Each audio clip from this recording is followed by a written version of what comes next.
Bonjour à tous et bienvenue pour cette nouvelle vidéo de cours sur le chapitre Corps pur et mélange. Commençons cette vidéo de cours par quelques définitions. La première définition qu'il faut que vous connaissiez, c'est la définition du corps pur. Un corps pur est constitué d'une seule espèce chimique. Il existe plusieurs corps purs. Le corps pur simple qui est constitué d'un seul atome, c'est le cas par exemple d'une mine de carbone, et les corps purs composés qui sont constitués de plusieurs atomes, c'est le cas par exemple de l'eau. Vous devez également connaître la définition du mot mélange. Un mélange est constitué de plusieurs espèces chimiques.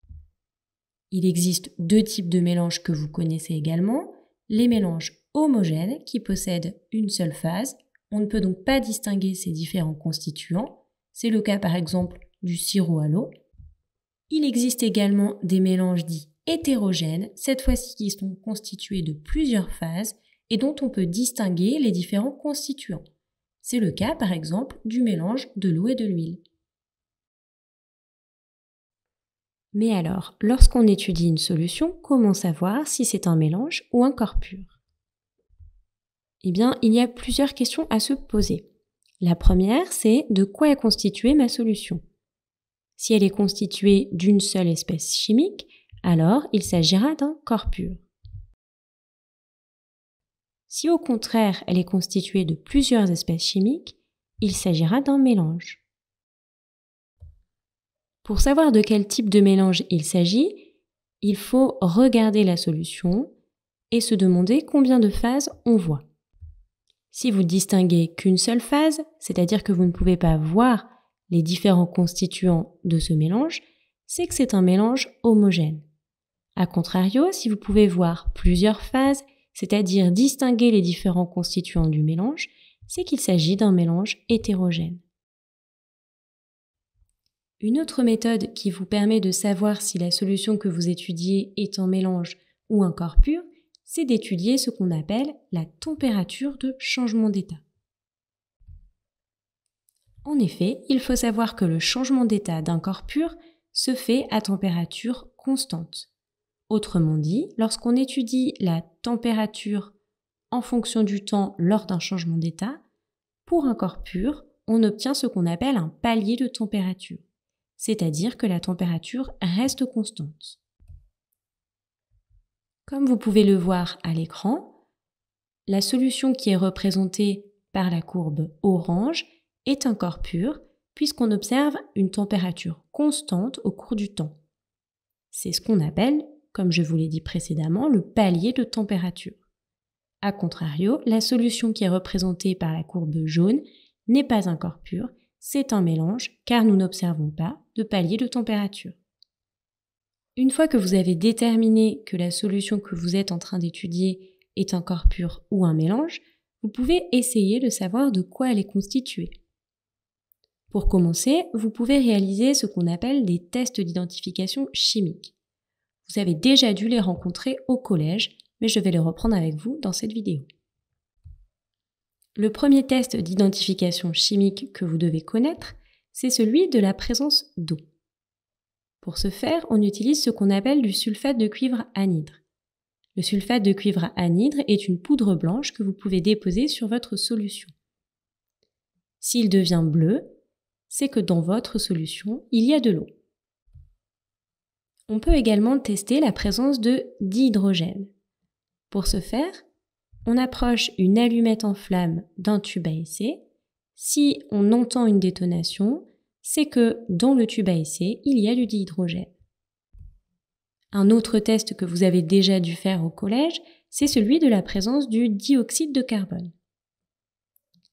Pour tester la présence du dioxyde de carbone, on utilise de l'eau de chaux. Si l'eau de chaux se trouble en présence de votre solution, c'est qu'il y a du dioxyde de carbone dans votre solution.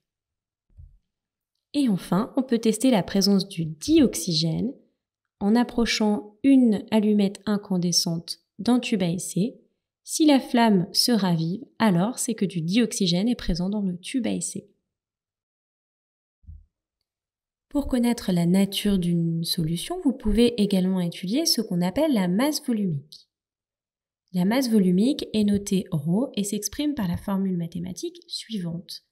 ρ est égal à la masse de la solution divisé par le volume de la solution.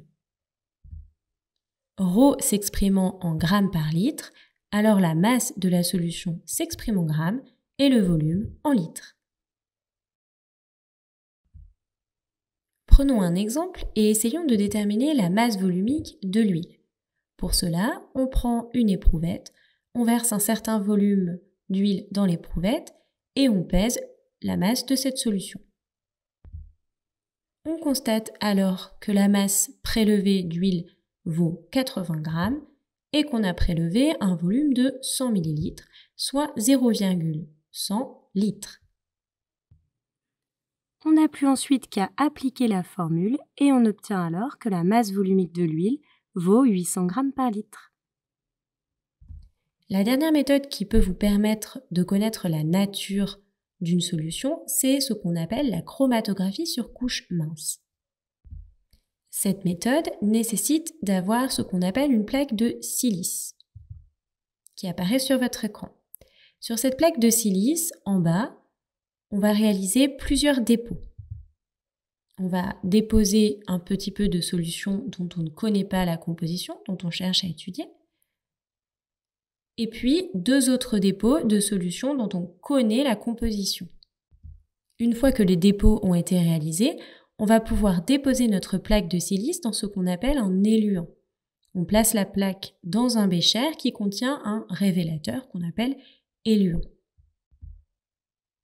Une fois que l'éluant a bien révélé la plaque, on peut ressortir la plaque de silice et on s'aperçoit que des taches sont apparues.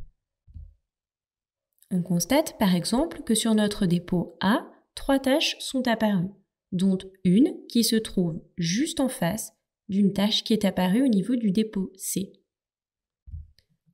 On peut donc en conclure que dans la solution inconnue, il y a de l'acide ascorbique. Les 2 autres taches qui sont apparues sur le dépôt A ne correspondent pas à d'autres dépôts qui sont présents sur notre plaque de silice. On ne peut donc pas savoir de quelle nature sont ces 2 autres taches. Ce qu'on sait par ce test, c'est simplement que la solution inconnue contient de l'acide ascorbique et 2 autres constituants dont on ne connaît pas encore la nature. C'est la fin de cette vidéo, j'espère qu'elle vous aura été utile. Je vous invite à refaire les exercices qui ont été faits en classe et à vous abonner si cette vidéo vous a plu. À bientôt!